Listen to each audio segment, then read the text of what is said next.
ওম নমঃ শিবায়। শিবপুরাণ বা শৈবপুরাণ তৃতীয় খণ্ড একাম্র বনরী গোপাল বেশী শিবঙ্কর পার্বতী সহিত আসলীলা রচনা শেষ ভাগ। বইলে যে পাহি মতে শরীর সুন্দরী নাহি আসিলি তুরন্ত তাহা জানি পাহি কুহ কুহ সেই দুষ্ট দয়া কি সকলে তুম্ভ সঙ্গ তহি সে কি জঞ্জাল কহিলে পবঙ্ক মুখর দেবী শুনিয়ে বচন ক্ষুদ্র বালক বলায় কহিলে অলন বইলে হে প্রভু তুমি নথিলে আসিও লুচি থান্তি শূন্য মাগে অদৃশ্য হইন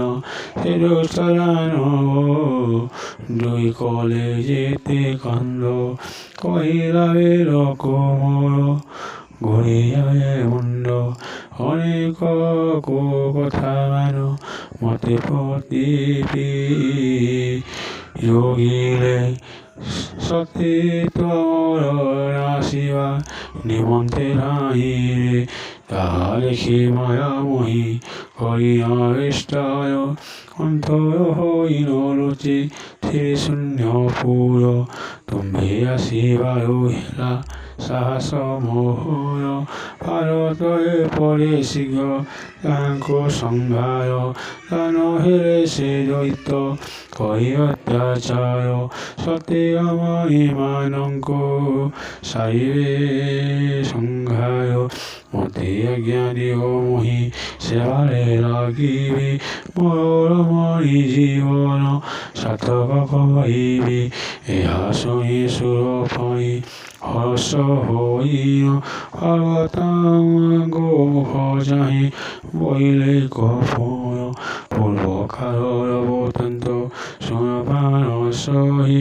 দক্ষিণ সমুদ্র তীরে বনতি আরোহী সে বন নিকটে বীর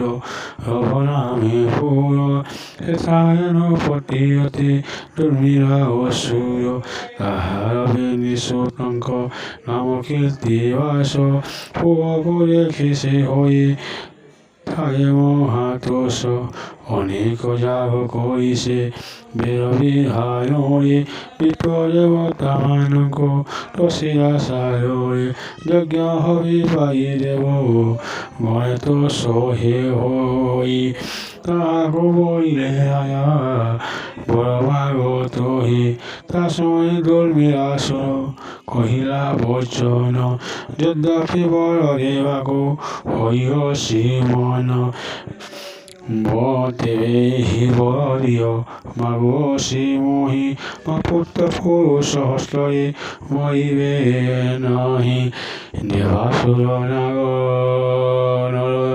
যেতে অসন্ধি তাহা কথা হরি কহে পরত শক্তি বিষ্ণু শিব ইন্দ্র চন্দ্র বরুণ কুবীর দশ দিগপাল হরি জবা ভাস্কর কেহি পুত্র মানক মারি পারিবে সবু তাহি মোর পুত্রে জয়যুক্ত হইবে এই ভগবতী পতি করন্ত প্রয়াণ অষ্টু বহি কহিলে দেব জীব হইন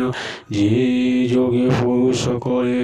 নমাইবে সেই তুম্ভ তাহাঙ্গ মায়ায় নাশ চন্দ্র মোহি মোহি তুমঙ্কম শক্তি করসি প্রয়াণ তাঙ্ক গলে কাল ফাঁসি লগাব বহন কুম্ভর হস্তয়ে তাঙ্ক মরণ হইব একথা গতিক বলি জানি মোহিত পুরুষ যদ্যপি তিনি পুরয়ে কহিবে কীর্তিবাস লয়ঙ্কুয়ে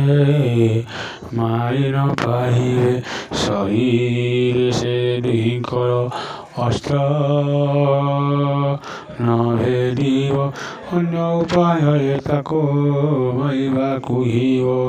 অহংক মুখ এসন আজ্ঞা শুনি মন মধ্যে আনন্দ হেলে গোপাল বেশি পবঙ্ক ফারসে বা কলে নিশ্চয় মরিব দানব ক্ষেত্রবাসী বলে ওম নমঃ শিবায়